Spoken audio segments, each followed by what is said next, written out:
Une équipe de plongeurs, incluant d'anciens membres des Navy SEALs, a utilisé une technologie avancée pour explorer les fonds de la mer Rouge, près de Nuweiba, à la recherche de preuves de la traversée des Israélites décrites dans l'Exode. Ils ont découvert des vestiges potentiels d'un ancien champ de bataille, notamment des roues de chars et des ossements, qui pourraient corroborer le récit biblique.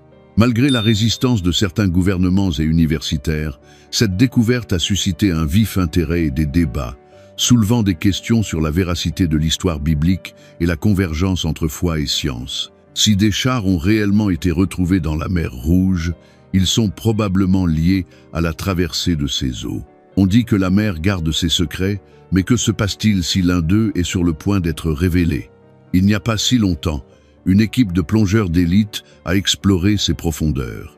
Leur objectif n'était pas de chercher des trésors ou de cartographier les fonds marins, mais de percer un mystère vieux de près de 3 ans. L'expédition secrète. Ils ne se sont pas guidés sur des mythes de cités perdues ou des légendes de pirates, mais sur les pages du livre de l'Exode.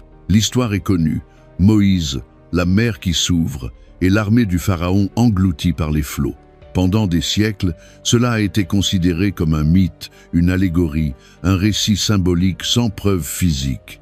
Mais si cela était sur le point de changer, ce que les plongeurs ont trouvé pourrait être bien plus que du corail et des sédiments.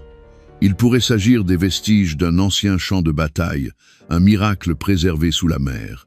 Et s'il est authentique, cela pourrait ébranler les piliers de la science, de la foi et de l'histoire. Ce n'était pas une simple plongée, mais un voyage vers le mystère, vers les Écritures, jusqu'au seuil de l'impossible. La mission et la technologie, tout a commencé dans le silence, sans médias, sans annonces dans les revues scientifiques. Fin 2024, près de la plage de Nuweiba, dans le golfe d'Aqaba, un groupe de plongeurs est entré dans l'eau à l'aube, mais ils n'étaient pas des plongeurs ordinaires. Parmi eux se trouvaient d'anciens Navy SEALs, des ingénieurs navals et des consultants en archéologie sous-marine. La mission a été organisée avec une précision militaire. Son but, confirmer ou réfuter l'un des épisodes les plus débattus de l'histoire humaine. Ils disposaient de technologies de pointe, des sonars haute résolution, des drones sous-marins équipés d'intelligence artificielle et des scanners multispectraux capables d'analyser les sédiments. Leur objectif était de cartographier les fonds marins comme jamais auparavant en recherchant des traces de conflits anciens. Cependant, le chemin vers cette mission n'a pas été facile. Avant même leur immersion, l'expédition a rencontré une forte résistance. La résistance et la foi. Plusieurs gouvernements ont émis des avertissements sévères, invoquant des questions de sécurité, de légalité et de préservation du patrimoine culturel. Les départements universitaires ont qualifié le projet de fantaisie pseudo-scientifique. Selon plusieurs sources, les autorités égyptiennes et israéliennes leur ont demandé d'abandonner, évoquant des tensions diplomatiques. Pourtant, quelque chose les poussait à continuer, une combinaison de foi et de financement privé. En silence, un groupe d'investisseurs fortunés est entré en scène. Leur motivation n'était pas académique, mais spirituelle. Ainsi est née l'expédition, discrètement, loin des projecteurs. Mais les rumeurs, comme les bulles, finissent toujours par remonter à la surface. Lorsqu'une image fuitée a montré l'équipe préparant des sous-marins avec des inscriptions hébraïques, Internet a explosé.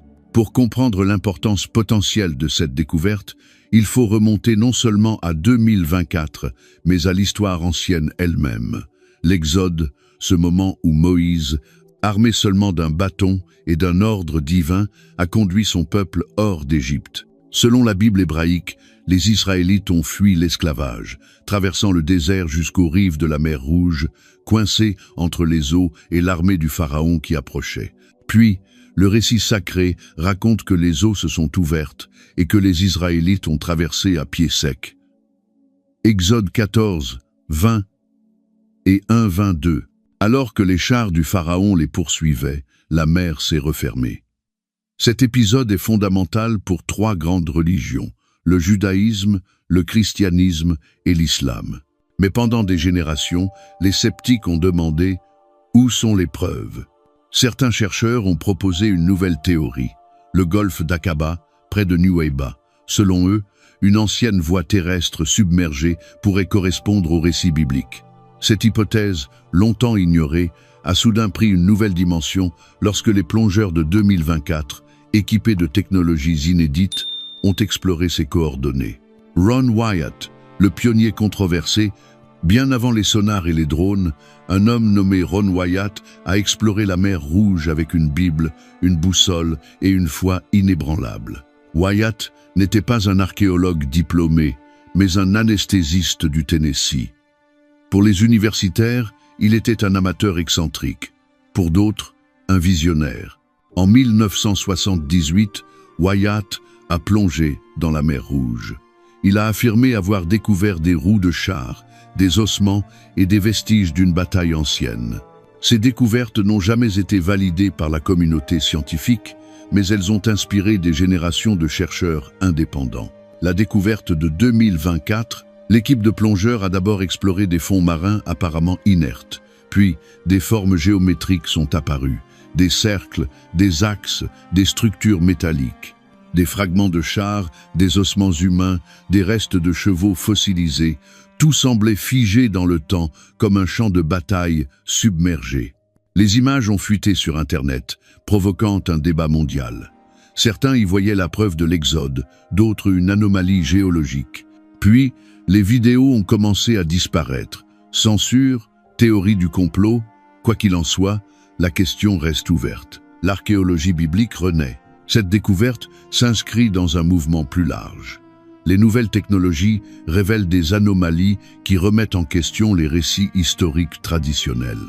Ce ne sont plus seulement les universitaires qui mènent ces recherches, mais des croyants, des explorateurs, des passionnés. La vérité et la foi, la frontière entre science et foi n'est peu, être pas aussi large qu'on le croit. La vérité appartient à tous. Si ces roues de chars sont authentiques, elles ne seront être jamais exposées dans un musée. Mais leur importance demeure. La rencontre avec le passé, l'histoire n'est pas seulement une question de corail et de sédiments. C'est une mémoire, une prophétie, une convergence entre les Écritures et la découverte. Si ce contenu vous a fait réfléchir, abonnez-vous à la chaîne Secrète Biblique pour explorer d'autres mystères anciens. Activez la cloche pour ne rien manquer. Parce que ce que vous pensiez être un simple récit pourrait bien être une réalité oubliée. Écrivez-moi et continuons ensemble à découvrir les secrets que le temps a tenté de cacher.